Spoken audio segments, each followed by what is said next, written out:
தக்க சமயத்தில் சர்க்கரை ஆலையில் மேலாளராக பணிபுரியும் சிவராமன் மாதம் 20,000 சம்பாதிக்கிறார்.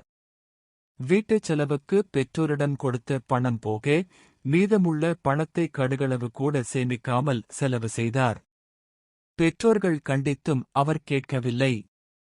அவருக்கு பதவி உயர்வு கிடைத்தவுடன் திருமணம் செய்து வைத்தனர். சிவராமனைப் பற்றி அறிந்து கொண்ட அவர் மனைவி ஒரு காரியம் செய்தார். திருமணமாகி 2 ஆண்டுகள் கழித்து சிவராமன் ஒரு வாகன விபத்தில் சிக்கினார். அவருக்கு காலில் எலும்பு முறிவு ஏற்பட்டது. 1 மாதம் ஓய்வெடுக்க வேண்டும் என்று மருத்துவர் கூறிவிட்டார். நம் ஒருவரின் வருமானத்தில் இந்த குடும்பம் ஓடியது. இப்போது நாமும் வேலைக்குச் செல்ல முடியாது. குடும்பச் செலவை எப்படி சமாளிப்பது என்று சிவராமன் பெரிதும் கவலைப்பட்டார். ஆனால் அவர் ஓய்வில் இருந்தபோது அன்றாடச் செலவில் எந்தக் குறையும் இல்லை.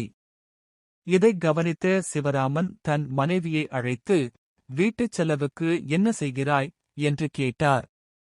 அதற்கு அவர் மனைவி, 2 ஆண்டுகளாக நீங்கள் கொடுத்த பணத்தில் சிறுதொகையை வங்கிக் கணக்கில் சேமித்து வந்தேன். இப்போது தக்க சமயத்தில் அது உதவுகிறது என்றார். அப்போதுதான் சிவராமனுக்கு சேமிப்பின் மகிமை புரிந்தது. நீதி. எவ்வளவு வருமானம் வந்தாலும் ஆற்றல் வருவது மணலில் சொருகுகிறது என்பது போல் தாராளமாக செலவு செய்யாமல் வருமானத்தில் சிறுதொகை சேமித்து வந்தால் அது தக்க சமயத்தில் உதவும் என்பதில் சந்தேகம் இல்லை.